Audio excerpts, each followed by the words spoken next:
Hello，大家好，我係黎嘉倫牧師喺呢度同大家又見面，就係介紹一個神學進修嘅課程，係有關身份重構嘅。大家都知道啦，我哋喺加拿大嘅多倫多大學以馬內利學院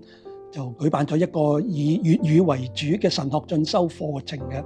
時間過得好快，過去幾個月好衷心感激有3位好資深嘅老師帶領我哋討論好多關於信仰嘅課題，例如後殖民啦、移民啦、創傷咧。各位今次咧就係討論身份重構呢個嘅課題嘅，好鼓勵大家參加。呢個學科嘅題目咧就叫做創傷與流散中嘅身份重構啊！嗱，呢個一個好有趣嘅題目，而且係建基於聖經嘅討論裏邊嘅。咁因為有4堂嘅緣故咧，就有4個唔同嘅重點嘅，分別咧就係以創世記咧、水嗰個嘅記載咧、約拿咧、以西結同埋啟示錄嘅。咁呢個嘅討論咧，呢個學科嘅討論咧，係集中於聖經點樣用水嚟到去討論或者身份重構呢個嘅議題嘅。咁Be Water 有呢個咁嘅 term， 大家都可能都係熟悉嘅。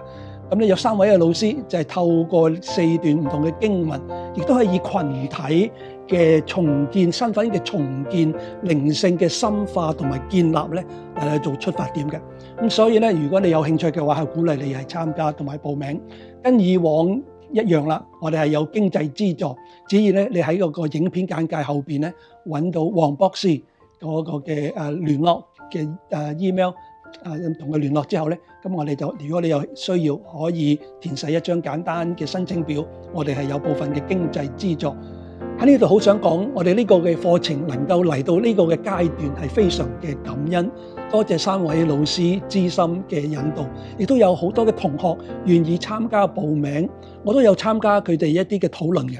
咁發覺咧，大家都好有心，問一啲好有趣，亦都好有深度嘅問題，而大家嘅討論裏邊，其實都喺度探索緊我哋喺呢個嘅時代，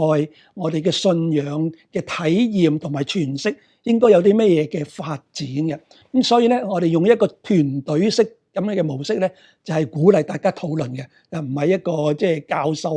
lecture 咁嘅形式。所以我哋十分之嘅期待3月6號我哋呢一個嘅最後呢個學科正式開始啦。希望到時見到大家。